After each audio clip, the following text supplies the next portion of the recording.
Oliver Norgrove is here. Good morning, James. Hello. How are you? Very well indeed, and very glad to meet you. Thank you for having me. Well, Thank you you're also very for welcome. being what I can only describe as peculiarly nice about me over the last few years. Well, no, it's my pleasure, because contrary to what some people are determined to hear, not everybody who voted to leave was either racist or stupid or both, and you were more than that. You were a staffer in the vote leave office. So let's just begin with what you hoped would be happening now. I hoped that Brexit would have gone much more smoothly and simply. There was a time where I felt that we were best kind of out of the single market, and I felt that, unfortunately, I have to admit that at one point I thought that we would be able to strike one of the easiest trade deals in history. I now realise that to be kind of fanciful. Why did you think that? I'm not here to haul you over the coals. I'm fascinated by how a very intelligent person. I read your blog, so you'll allow me to say that.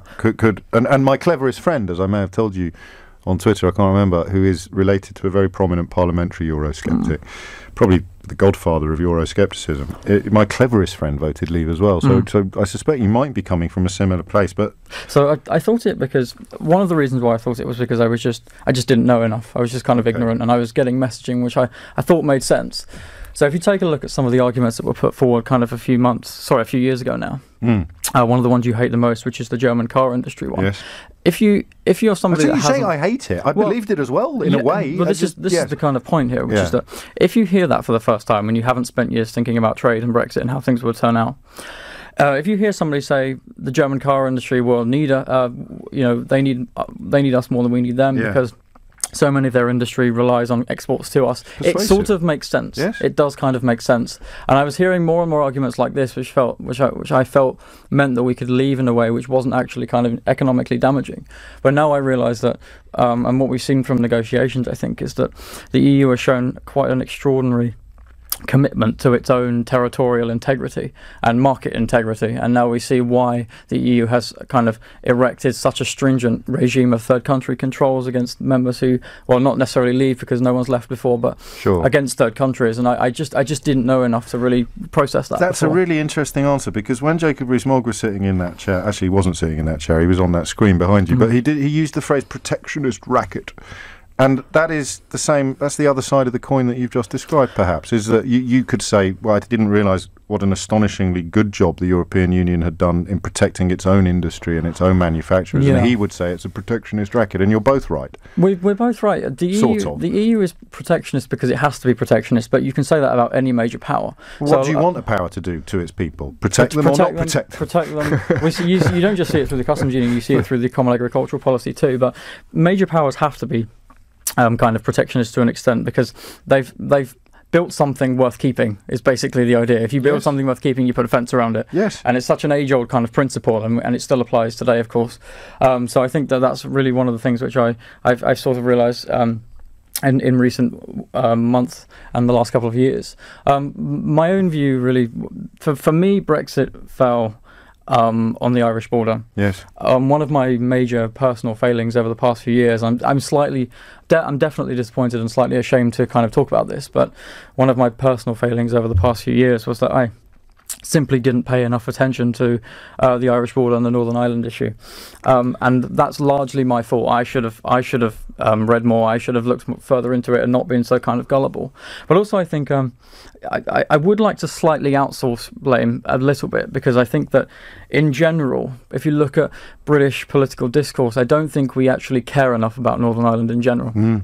And I'm not trying to kind of absolve myself of responsibility in any way, but I think that if you look, say for instance, if you go back to New Year's 2013, where you had the riots in Belfast, there was no coverage in the UK. If you look at Northern Ireland now, Northern Ireland has some of the worst poverty in the UK, and it's never ever discussed.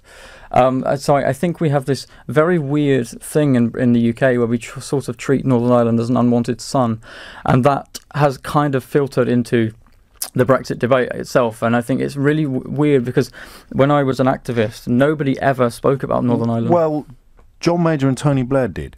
Yeah, they did, yeah. So give us an idea of what it was like. I'm going to use the word bunker. I hope you don't find that unpleasant. No. But in the bunker, when two politicians of very different hues both came out and described what was going to happen in Ireland. And indeed, we found tape of Theresa May doing the same, although it didn't get the coverage that Blair and Major did. In the bunker, how did you dismiss that? How did that get poo-pooed so I think effectively? Yeah. So I think what we did was we essentially took so they had that event in Belfast where they said, look, leaving the EU might undermine the peace process. Will undermine the peace process, because border infrastructure will, of course, undermine the objectives of the Good Friday Agreement. But basically, what we said was that, look, this is all kind of Project Fear. Don't worry about it. And it really tied in well because it came at a similar sort of time where Obama came over and there was a lot of anti-elitist sentiment, and a lot of our messaging revolved around this idea that we were better than this and that there wouldn't be as much damage on leaving as some people were perhaps saying. Right. So it tied in really kind of easily. And so it became very easy to dismiss. The question you were asking yourselves at Vote Leave would be not, is this true, but how do we diffuse this? It was how do we diffuse this, and we diffused it by simply going by Project Fear. And I have to point out that I know so many people across all kind of Leave camps, and there are so many different camps around. Exactly. But and one of the interesting things is that nobody really paid any attention to the Northern Ireland issue, which is really weird because it's now literally the centrepiece of what it becomes Brexit policy. You're not a Leaver. You're not a Leaver. True. No, maybe I was listening earlier on. Apparently you were at one point. So I was very proud of you, actually. Some of us. It's okay. We can all change our minds, James. Don't worry about it. No, you're not wrong. It just wasn't discussed. I mean, I remember times where there was a time. And why would you discuss it? It doesn't even sound big until it is big. The thing about it is that it's true to say that the Irish border as an issue is not very politically sellable. To say like it doesn't really hit people when you actually say it in terms of your messaging in a hotly contested referendum campaign. And I think that was one of the kind of disadvantages that afflicted so much of Remain messaging. It just doesn't hit people very much. And I think because it's not exciting or sensational or frightening. Well, it's not, because you have to delve into customs and you have to delve into rules of origin and you have to explain to people, look, detail. Exactly, and to some extent, you mentioned detail. To some extent, the Leave Remain divide is in some ways a clash of thought processes as well, and that's one of the kind of interesting dimensions to it. But you have to explain to people that actually, if you leave the customs union, then you need border infrastructure to deal with rules of origin checks. And of course, that in a referendum campaign, that's just not very. It's very kind of dry, and it's very hard to make those points. Some nice compliments coming in, including one from the Scottish MP Stuart MacDonald, complimenting you on the quality of your contribution. You just said something fascinating to me in the break, and I'm going to repeat it on air. You just said this is only the second media you've ever done, and I said why, and you said second radio, sure, and you said because I'm not extreme enough, and oddly, even after all these months and years of picking over the carcass of Brexit for a living as I do, I just felt a penny drop. Well, the thing is that I'm not someone who's obsessed or motivated by publicity. I take it where it is, and sure, I'm grateful that I have the following that I have, but I think that I have not been afforded the same kind of platform as a lot of more extreme figures who simply know less than I do. And I'm talking about people like Tim Martin, the Wetherspoons man. Yes. I'm not trying to sound vain or anything, but I feel like I have a reasonable level of knowledge, and I'm reasonably able to discuss and articulate some of the concepts involved in Brexit. And I think that there have been people like me, and there are other people like Roland Smith and Ben Kelly, who are other kind of, I guess you could call them Brexit commentators, and who've been kind of sidelined. And there are lots of soft leavers who've been sidelined in the process because they simply haven't been easily accommodated into this whole idea that the media needs to kind of portray the extremes of Brexit all the time, and and afford so much broadcast time and radio time and airtime to people who are literally achieving nothing apart from further poisoning and polarising the debate. Is there anyone left in that camp? There are a couple of people left in the camp. They're not very pleasant. I'd rather not mention them by name. No, I didn't mean that. I meant the people who we would describe as pleasant. I'm rather a fan of... Because the two examples you just gave, they've both changed their minds as well, in different ways. Recently, and Roland quite a long time ago. I'm rather a fan of Henry Newman, who works at the I can't remember the name of the think tank. European think tank. Yeah, Open Europe. I think he's very knowledgeable, and he would be worth talking to about these things. I think he's a supporter of the May deal, but in terms of anyone who's anywhere near the public domain, the only people who kind of crowd out the public sphere as far as Brexit discussion are people with very extreme views. Do you know, again, I felt a penny drop. I have a little catchphrase, Oliver, that it's a lot easier to sell tickets for the ghost train than it is for the speak your weight machine. But I've always used that as part of the binary divide. I've always somewhat arrogantly seen people... What does it mean, sorry? Well, the speak your weight machine gives you an uncomfortable truth. Oh, right, okay. The ghost train frightens you with things that aren't real. I've always seen that rather arrogantly as a leave-remain divide, but you've essentially cast yourself as somebody who sells tickets for the speak your weight machine from the leave side, and that's not as exciting as the people selling tickets for the ghost train, like your Tim Martins or your... I think that the working at Vote Leave had a real kind of impact on me, but I only really felt it in the sort of year or two afterwards. I feel that going forward, I don't want to be a politician or a journalist. I don't think I'd be very good at either, but I want to be. Well, you don't have to be. I want We've to not learned anything from the last 3 years. Well, we have one good enough secretary, anyway. Mate, by being a rubbish journalist and a rubbish politician. But I've always been kind of adamant that the way that we go about fixing politics is to just be more honest. And I think there needs to be more self-awareness for one, and more honesty. And these are the two ingredients I think we're kind of sorely lacking at the moment. We can talk about constitutional crises, and I know you wanted to mention the Burko thing today, but not necessarily. I think that we need to just be more honest and have a little more self-awareness. And I think that I'll say this much: I'll say that I'm thankful that I'm not a bigger deal than I am. I'm thankful that I'm actually quite a small fish in the pond. Because if you were a bigger deal, you'd have found it guilty. Would you have found it harder to climb down? Would you have climbed down at all? If I had the same personality, yes, because I care about that stuff. This is obviously why we're quite simpatico with each other, because I'm pretty sure that if I'd gone the other way, I would now be saying sorry. I think you would too. But no one is. No one is, no. And it's very hard. A lot of what we've seen has been...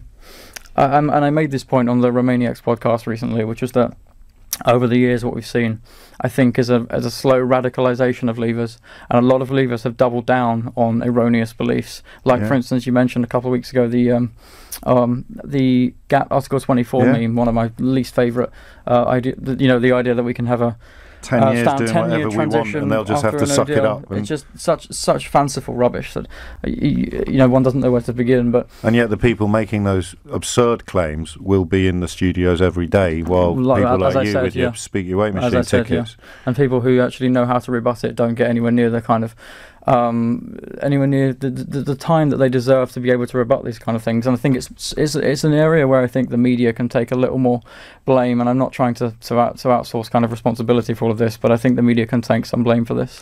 Well, you're embedded in it and have described the powers of persuasion, simply having things presented to you relatively unchallenged about the German car industry or what it might be. So for somebody who's not doing this for academic reasons or for a living, or someone who's not, I mean, I have nothing but sympathy. I can even look, as I presume you can, at these poor souls marching around Yorkshire today, utterly abandoned by the people who charge them 50 quid for the privilege. I feel nothing but sympathy for those people, even though they would probably have me on a dartboard in the context of Brexit discussions. That to me is where the divide has gone now. Why do you feel sympathy for them? Because I think that they are victims of a con rather than perpetrators of a con, and they still haven't opened the box and accepted that there was nothing in it all along. And so my anger is reserved for the people who told them that the box was full of riches. You don't think they helped to also further propagate it? You'd have to speak to them individually. I have spoken to lots of them individually, and I get that impression as well. I have less sympathy for them than perhaps you do. Which is very weird considering who you are. Well, it is weird, but maybe you know them better than I do. So I know some of them better than you do. I think the type we're discussing, aren't we? Not the specific individuals. Because remember, I used to be in UKIP about 4 or 5 years ago, and I don't like to talk about it because I'm kind of, So I'd rather it didn't happen. But. Okay, but again, you just leave me and many other people listening wondering why you find it so easy to disavow this stuff publicly, and hardly anyone else, if anyone else, does. So I care about intellectual honesty. I've always cared about it. I've cared about it ever since I started set up my blog a few years ago and tried to be someone who could articulate some of the issues as best as I could, and I think I managed it to some extent. I'm not an expert on so many things. I'm not really an expert on any of it. Well, that's the first admission, isn't it? And that's the first step towards actually being properly informed and a degree of objectivity. So when did the needle start to move, Oliver? Not definitively, but just the very beginnings of the needle moving, because people were very, very embedded and entrenched in the immediate aftermath. So for me, the needle began to move around about last summer. That was when I first considered kind of abandoning the Leave position, and there were a couple of things which, there were a couple of factors which led to it. So the first was, I slowly realised that we would eventually need to retain a comprehensive customs union, and at that time I was an advocate of EFTA membership, and one of the things which isn't being properly communicated is that if you retain a comprehensive customs union, you can't actually accede to EFTA, because in order to accede to EFTA, you have to adopt EFTA's free trade agreements, and there are tariff conflicts there between the customs union and the FTAs. So if you retain a comprehensive customs union, you cannot join EFTA. And once I realised that, I felt, in my mind, I knew that I had to acknowledge that if we're going to leave, the only way of leaving really sensibly is to take the single market and the customs union with us. But that causes a problem in the minds of soft leavers, and I'm not the only one as well. The customs union, when you throw the customs union in as well as the single market, it was really the kind of the Achilles heel of soft leavers, because what it does is it undermines the argument that Brexit is democratic, because what you're effectively forced to say to people is that we should keep the institutions but drop the say we have in them. And that really undermines the argument that you have that actually the EU isn't very democratic, which I think has merit, and I still do think has merit. So the remaining argument that we have, the whole democratic argument against the EU, and the reason why I voted to leave, was seriously undermined by the fact that we would need to keep those two major institutions, the single market and the customs union, but drop the say in them. And there was a clash in my mind there. The other reason. So just to clarify, so you the European Union is nowhere near as democratic as it could be, but this mode of leaving would actually be even less democratic. That would be exactly my view, yeah. Wow, so it's the lesser of two evils, or the greater of two evils, as opposed again to black versus white, yay versus nay. Yeah, that's correct. And I think if any objective, sensible person really thinks about these issues, then you have to. Sorry, I don't mean to patronise, but no, you sound like me now. you have to just say, look, there's no perfection either way. There's no ideal pathway. But the other reason why the needle started to move for me was that I realised increasingly that I was surrounded by people who were just lying, and I felt that I was part of a systemic sort of deliberate and desperate campaign of political lying. The GATT meme I mentioned already. There was the argument that the WTO's trade facilitation agreement would render border friction illegal under a no-deal scenario, and I felt that I was surrounded by people who just weren't telling the truth. And so you saw where the mission had led. You saw these bald untruths, and then you traced back from there and perhaps recognised that some of the stuff you hadn't realised were untruths because they weren't quite as bald. You'd also been part of promoting. And it kind of worried me and it frightened me a little bit. So conscience level stuff. Yeah. So I just thought, you know what? I'm surrounded by people who are just lying and aren't telling the truth, and I just felt this isn't necessarily a club that I really want to be a part of anymore. And how did it feel when you resigned your membership? Were you allowed to retain all the benefits of membership?